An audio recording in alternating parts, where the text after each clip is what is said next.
What if the man pouring your morning tea was planning your death? I used to think betrayal came in loud moments, screaming matches, slammed doors, dramatic exits. But sometimes it arrives quietly, like a soft clink of ceramic on the kitchen counter, like a steaming mug held out by the man who promised to love and protect you, made you something special. "Dear Trevor," said, placing the cup in front of me. His voice was just a little too cheerful. He had that forced brightness that had become his new normal. Fake, glossed over. My stomach nodded before the tea even touched my lips. The smell hit me first, bitter, almost metallic. Nothing like the calming herbal blends I usually preferred. "You're so kind," I said, forcing a smile even as dread crawled up my spine. I didn't drink, not yet. "My name is Dana Wilkes. I'm 43 years old and I've been married to Trevor for 8 of those years. We live in a modest 2-story house just outside Charlotte, North Carolina. By day, I work as a quality control manager at Sunnendale Financial. I deal in facts, precision pattern recognition. And what I saw that morning, what I felt, didn't sit right. Part of the unease came from our new house guest. Trevor's younger brother, Kenny, had been living in our spare room for the past 3 months after being kicked out by yet another girlfriend.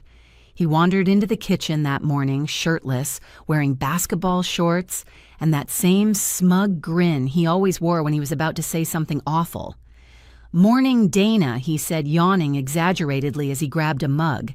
Still drinking that fancy health crap, I didn't bother responding. That was Kenny's thing, constant jabs, casual disrespect. At 35, he still acted like a frat boy who'd never quite made it out of the dorms. I couldn't count the number of times he'd mocked my job, my routines, my type A energy, as he called it. But worse than his behavior was Trevor's response, passive laughs, brushing it off, never defending me. And lately, he'd started echoing some of Kenny's lines. Trevor poured Kenny a cup from the same teapot. But there was something about the way he did it, hurried, almost reluctant. His movements didn't match his cheery tone. "Actually, I made this blend special for Dana," he said without looking at me. "It's supposed to help with stress." Stress. The word landed heavy in the air. Stress was practically stitched into my life since Kenny arrived. Loud nights, disappearing food-missing packages, whispered conversations I wasn't supposed to hear. Stress, huh? Kenny snorted as he sat next to me at the island. "Maybe if you weren't so uptight all the time, you wouldn't need magic potions." I bit the inside of my cheek. I'd learned to stay quiet.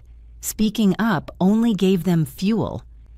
Trevor always got defensive when I challenged his brother like I was the one creating problems. As Trevor turned his back to put the teapot away, I made a quiet, calculated move. I slid my mug toward Kenny and nudged his toward me. "Oops, swap them," I said lightly, handing him the one that was meant for me.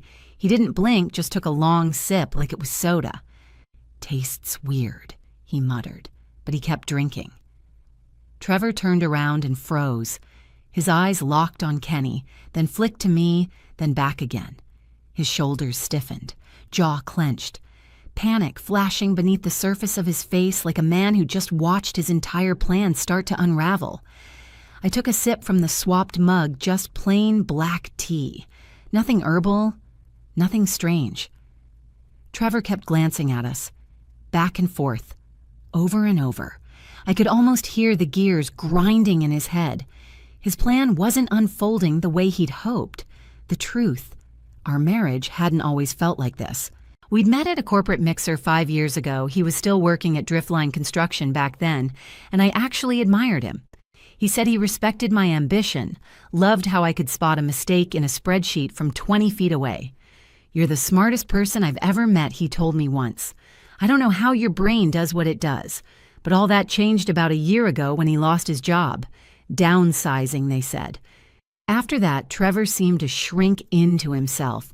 He drank more, talked less, stopped looking me in the eye, and when Kenny showed up 3 months ago, it was like the two of them slipped into a world where I was the problem. Kenny never liked me. From the beginning, he called me uptight, bossy, too corporate. At family events, he made jokes about how I whipped Trevor into shape or how Trevor used to be fun before Dana came around. And Trevor laughed every single time. But lately it felt more targeted, more sinister. Kenny had been dropping lines like, "Trevor, you could have done better," or "life insurance policies are wasted on boring people." That last one made me freeze when I heard it, because just a week earlier I'd opened a piece of mail addressed to Trevor, something about a recently increased policy on me. That was when I started keeping records. I'm a quality control manager after all. I know the value of documentation. I started small, notes, dates, times. Then came the audio recorder in my purse. Then the baby monitor app paired with a mic hidden under the couch. I never told anyone, not even Jessica, my old college friend who now worked as a paralegal. But I did ask her some very careful, very hypothetical questions about legal evidence, marital assets, and criminal intent. And that morning, that tea, was the moment I knew I wasn't being paranoid. I was being hunted. And now Kenny had just swallowed the bait his brother laid out for me. But the real shock was still to come. Kenny leaned back in his chair, groaning as he wiped his mouth. "This stuff really does taste like shti," he mumbled. Trevor laughed weakly, his voice cracking. "It's an acquired taste. Maybe drink some water." "Nah, I'm good." Kenny waved him off. "Takes more than bitter tea to knock me down." But Trevor's hands were shaking now. I watched him fidget, scratching at his jaw, tapping his fingers against the counter eyes, never fully meeting mine. My own heartbeat was steady. Years of performance reviews, high-stakes audits, and fraud detection had trained me well. He didn't know that. He thought I was just his paranoid wife sipping stress relief tea. He didn't realize the storm I'd been preparing behind that tight smile. Roughly 20 minutes later, the first wave hit Kenny. "Oh, shh," he gasped, clutching his abdomen. Sweat began to bead across his forehead. What the hell?" He staggered up, knocking over the mug. Tea splashed across the marble as he stumbled into the living room and collapsed on the couch, groaning. His face was pale, his lips already tinged gray. Trevor rushed to his side, nearly tripping over the bar stool in his panic. "What's happening to him?" I asked, pretending to panic but keeping my voice calm, just breathless enough. Trevor's face was white as chalk. "Maybe he ate something bad, Kenny. What did you eat last night?" Kenny was barely coherent. "Just leftovers." "Jesus, Trevor, what was in that tea?" The room went dead silent. That was the moment. Right there. When everything Trevor thought he had control over cracked. I reached into my pocket and tapped my phone screen, starting the voice recording app. "Trevor," I said quietly but clearly, "what exactly was in that tea you made for me?" He opened his mouth, but no words came out. I stared at him, unblinking. His silence was louder than anything Kenny had said. He knew, and now I knew he knew. Kenny whimpered.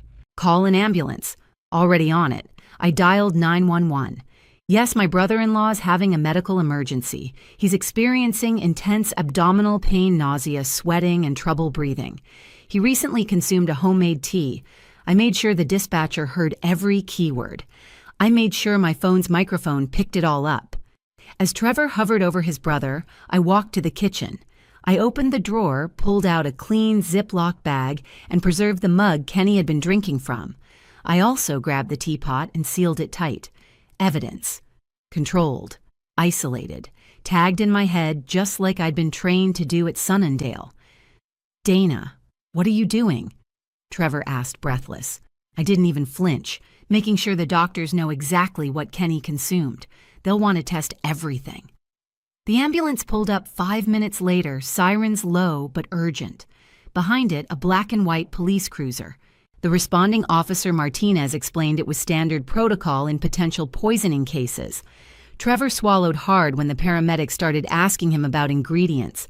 I offered to speak privately with Officer Martinez. I think I said carefully, "You should know my husband made that tea for me," but it was accidentally consumed by his brother. Trevor's head snapped toward me. "Dana, sir," the officer cut in. "We'll need to take a statement." As Kenny was wheeled into the ambulance, I caught Trevor's arm. My voice was soft but sharp enough to cut glass. The truth has a way of coming out. His lips parted to protest, but nothing came. Just fear. At the hospital, the waiting room was bright and sterile. I sat with my purse in my lap, digital recorder still rolling. Trevor was pacing, sweating more than Kenny had. The police had taken our initial statements, but I knew they'd be back. And then came the doctor. "Mrs. Wilkes," he said, "your brother-in-law is stable. For now. But I need to inform you his blood work shows dangerously high levels of ethylene glycol." I nodded, feigning confusion. "I'm sorry, what does that mean?" "Antifreeze," the doctor said grimly. "He's been poisoned." Trevor crumpled into the nearest chair like the air had been knocked from his lungs. I sat straighter. "Oh my God," I whispered. How is that even possible? Antifreeze is a sweet-tasting substance which makes it especially dangerous in beverages. But in this case, the doctor continued, there appears to have been something added to mask the taste, likely a bittering agent. Deliberate tampering.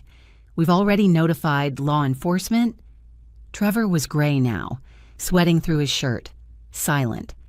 I reached over, took his trembling hand, and gave it a reassuring squeeze. "Honey, this is all so horrible."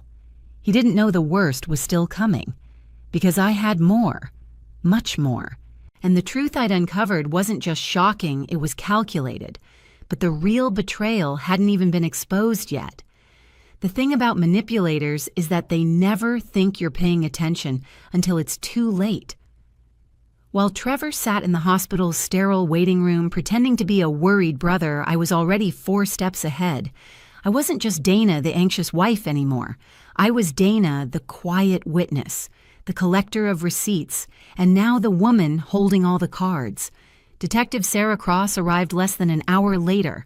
She had sharp eyes and a clipped voice that told me she'd seen too many lies, too many families torn open like this. She introduced herself as lead investigator. I stood immediately. "We want to help in any way we can," I told her, my voice quivering just enough. Trevor stayed seated, staring at the floor. Detective Cross cut straight to the point. "Mr. Wilkes, is it true you prepared the tea that your brother consumed this morning?" Trevor hesitated. I made it, yes. But it was meant for Dana. The cups must have gotten mixed up."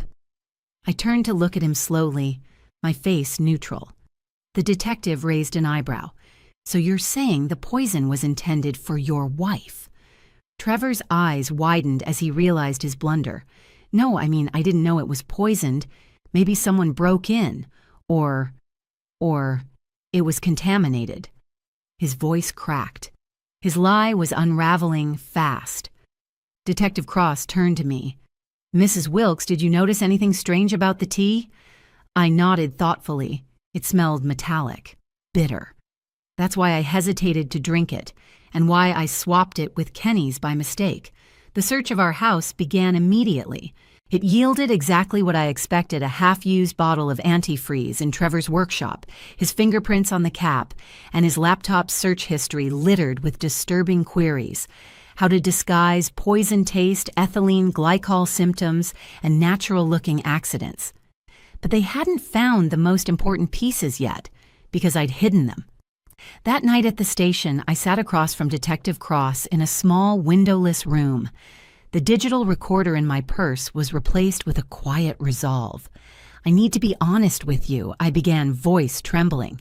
"I've been scared for weeks now." Cross leaned forward. "Go on.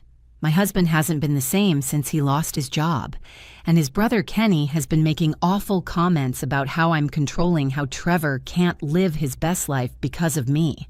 Last week, I overheard them talking about my life insurance policy. I let the words hang. The detective nodded slowly. "Do you have any proof of that?" Without hesitation, I pulled out my phone and played the recording. Kenny's voice came first. "People die all the time. You never know, wrong drink, wrong step, too much stress." Then Trevor's voice. "I just need the right moment. Something natural. Something no one questions." Cross's face changed immediately. Jaw tightening, eyes sharpening. "There's more," I said softly. I reached into my purse and retrieved a small brass key. There's a safe in my home office. It contains printed emails, screenshots, and more audio recordings. I wasn't sure anyone would believe me until now. She took the key like it was a detonator, and it was. That safe contained weeks of evidence Trevor's increasing online purchases of unusual supplements browser tabs left open on poisoning techniques and email conversations with Kenny that hinted at solving our Dana problem. One chilling message read, "I'll handle it. She drinks tea every morning, it won't be hard." Detective Cross leaned back, exhaling. "You realize, Mrs. Wilkes, this is attempted murder." "I do," I whispered. "And I think there's more." I told her about the package I accidentally opened a letter confirming an increase to my life insurance policy, signed by Trevor. When I asked him about it, he claimed it was just precaution. But paired with Kenny's increasingly bold comments about how Trevor deserved a fresh start, it painted a picture that was impossible to ignore. And then I added, I started having memory issues. Fatigue. I thought it was work stress. But now I wonder. Cross looked at me carefully. "You think he's been drugging you?" "I do. Later forensic testing would confirm it. Trace amounts of a prescription sleep aid had been found in my coffee mug. The same medication Trevor had filled just weeks before under the guise of trying to sleep better. The dosage was low enough to confuse, not kill. But consistent exposure could make me seem paranoid unstable. The groundwork for a larger plan. He hadn't just tried to poison me that morning. He'd been doing it slowly for weeks. The anti-freeze that was Plan B, because I hadn't collapsed fast enough for his liking. But what he never counted on was that I was watching. Every move, every word, every sip. And now the mask had slipped. Trevor wasn't just a man under pressure. He was a man exposed. But the courtroom would be where everything came crashing down. Court isn't always about drama. Sometimes it's about patience, precision, letting the silence speak louder than the shouting ever could. Detective Cross retrieved the evidence from my safe that same night. The emails, the recordings, the receipts, everything I'd been quietly collecting while playing the doting, overwhelmed wife. She didn't say much at first, but I could see it in her eyes. This wasn't the first time she'd seen a woman stalked by the man who swore to protect her. But maybe it was the first time she'd seen one so meticulously prepared to strike back. That's what Trevor never understood. He thought he was the mastermind, but he never realized he was just a poorly written formula full of holes I could audit in my sleep. While the detectives combed through our house again, I sat outside on the porch with a blanket over my shoulders. The same porch where I used to drink tea and pretend everything was fine, where I used to listen to Trevor tell stories about the old days when he still believed he was the man in control. It was quiet now, the kind of quiet that feels like breathing after drowning. Inside, they found more than even I had known. In the back of Trevor's workshop, tucked behind a false panel, they found notes pages from a spiral-bound notebook filled with scribbled timelines, calculations, and what he'd arrogantly titled the Clean Exit Plan. It outlined my work schedule, my health insurance status, even ideas on stress-induced heart attack strategies. Next to it, a bottle of crushed sleep pills and a burner phone with deleted messages between him and Kenny. "You said there was only one policy," Detective Cross told me when she returned. "But we found 2 life insurance policies taken out in your name, one through your employer and a private supplemental policy Trevor applied for online. It doubled the payout if your death was ruled accidental." I froze. I hadn't known about the second one, but Trevor had. And he'd been planning his new life to start the moment mine ended. By the time we reached the courtroom, Trevor looked like a shadow of the man I married. Gone was the confident smirk. Gone was the relaxed body language. He sat hunched beside his lawyer, hollow-eyed and jittery. The courtroom was full reporters, local neighbors, and surprisingly a few women from the domestic support group I'd quietly joined weeks before. I hadn't told them details then, but they had pieced it together now. And they were here in silent solidarity. The media had already dubbed it the anti-freeze murder plot. That name stuck fast, circulating through every TV channel and online blog, and Trevor, he became the face of the man who smiled while stirring a deadly cup of tea.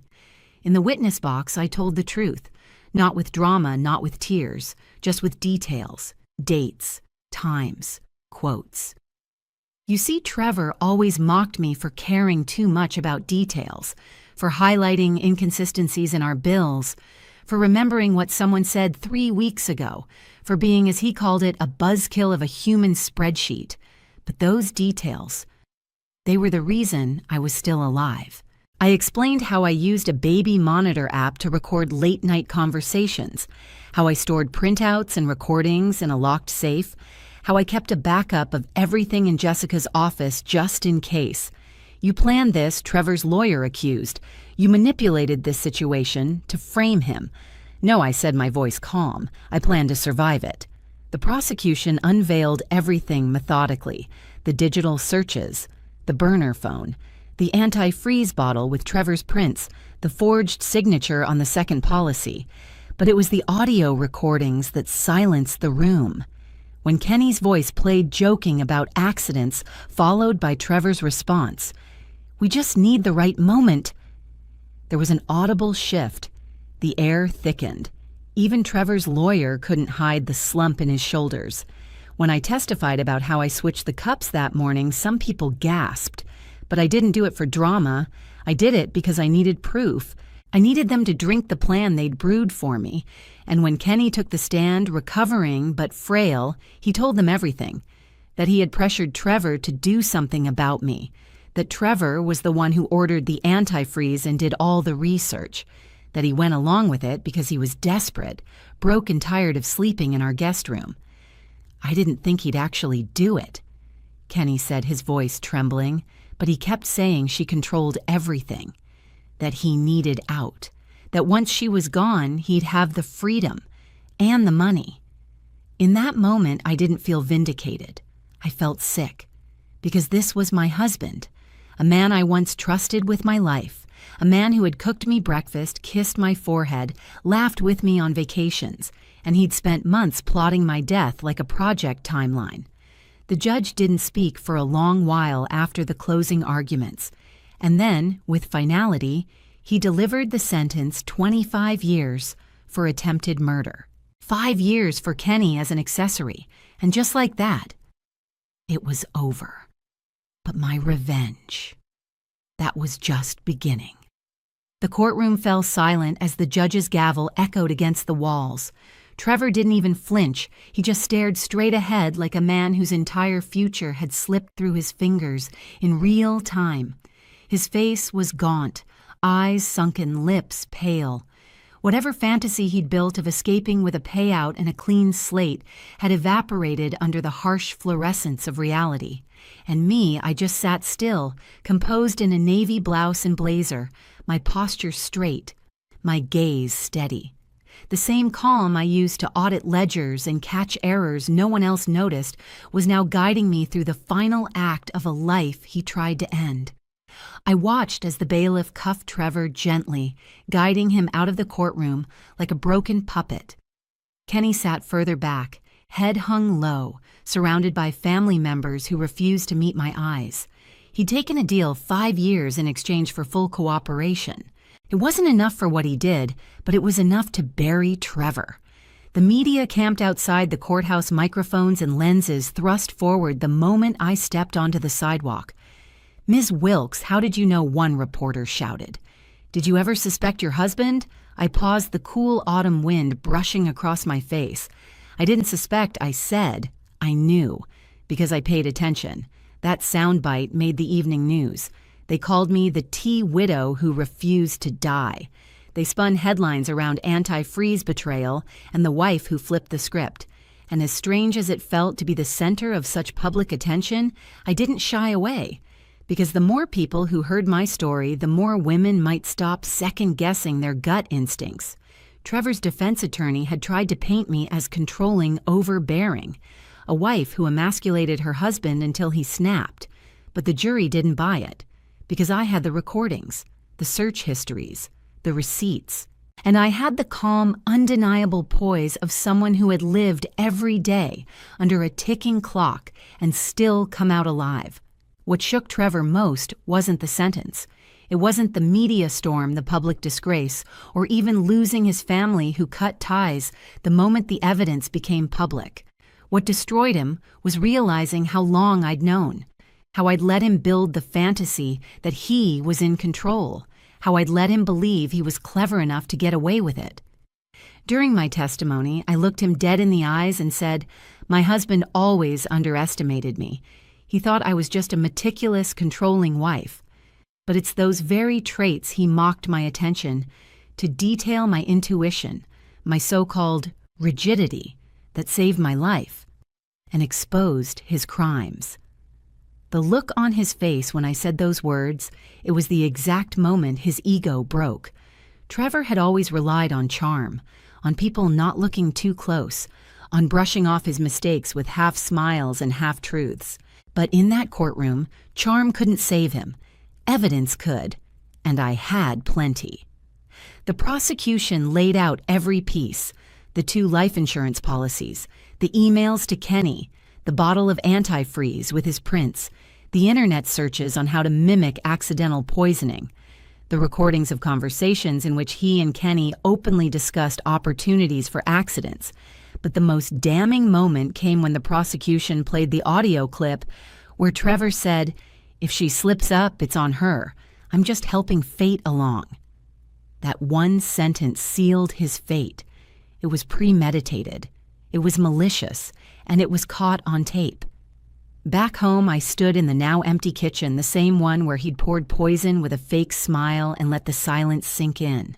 For the first time in months, I didn't feel like I had to fake anything. I didn't have to smile through clenched teeth or double-check the smell of my tea. I was free. I sold the house a month after the trial ended.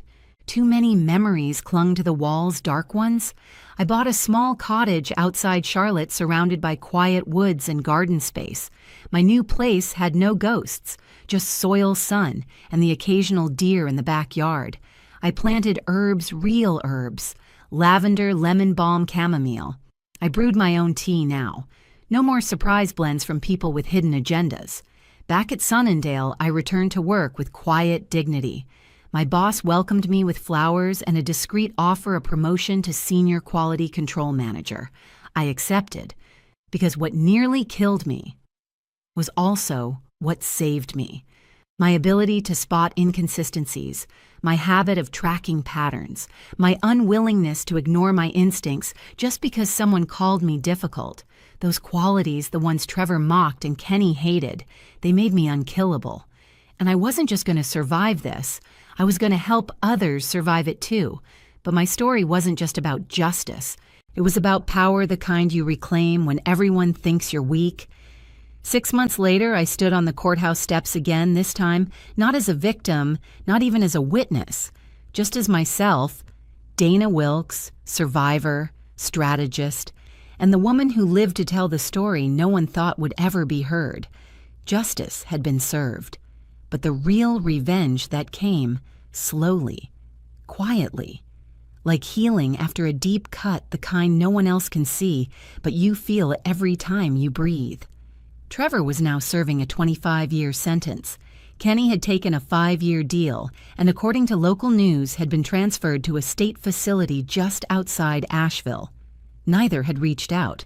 Not that they could. But still, I checked the mailbox every day just to be sure no letter slipped through. I wasn't scared, just vigilant. The media coverage had faded, but not entirely. The antifreeze widow became a kind of dark cautionary tale. I received messages from women across the country. Some were just kind words, others desperate questions, asking how I knew, how I acted, how I got away alive. I answered every one of them, because my real revenge wasn't just Trevor's prison sentence. It was turning my survival into someone else's blueprint. I joined a local support group for domestic abuse survivors. At first, I just sat and listened, but when I finally spoke, the room fell silent. I told them everything. about the tea, the life insurance, the recording app, the baby monitor tucked under the couch. But what moved them most wasn't the evidence. It was when I said, he thought I was too controlling, too sharp, too rigid. But those exact things are what saved my life. One woman, tearful and quiet, whispered, "They always call us crazy until we prove we're right." We nodded together. That group became my purpose. I helped launch a program through Sunningdale's Community Outreach Fund, a grant for women trying to escape financially manipulative partners. I helped others build their own safes of evidence, their own escape folders, their own tea-swapping instincts if it ever came to that. Meanwhile, my little cottage flourished. Each morning, I brewed my own tea, lemon balm and rosemary, sometimes a pinch of mint from the back garden. No bitterness, no metallic aftertaste, just peace. The rooms were small but sunlit. My desk faced a window now, not a blank wall. And every afternoon, I took long walks without glancing over my shoulder, because the only danger that had ever truly threatened me was behind bars and powerless now. What Trevor never understood, what men like him always underestimate, is that you don't have to raise your voice to fight back. Sometimes you just raise your standards and raise your guard, and when the time comes, you switch the cups. I still think about that morning, about how easily I could have taken a sip without thinking, about how close I came to becoming another tragic obituary. Wife collapses, suddenly death, ruled accidental. But that's not my story. My story is this.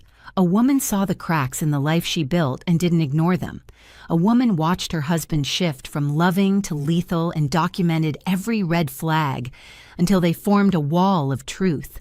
A woman turned her trauma into strategy, her grief into purpose, and her control into power. I didn't just survive, I shattered the lie, and now I help other women do the same. So if you're watching this, if you've ever felt that sick pit in your stomach when something didn't add up, when someone laughed too hard at your instincts or tried to rewrite your reality, listen to me. You're not crazy. You're not weak. You're not overreacting. You're just seeing the truth before anyone else is brave enough to name it. Keep the receipts. Trust your gut. And when they pour you tea, watch their hands more than their words. Because sometimes the quietest revenge is letting them drink the cup they brewed for you.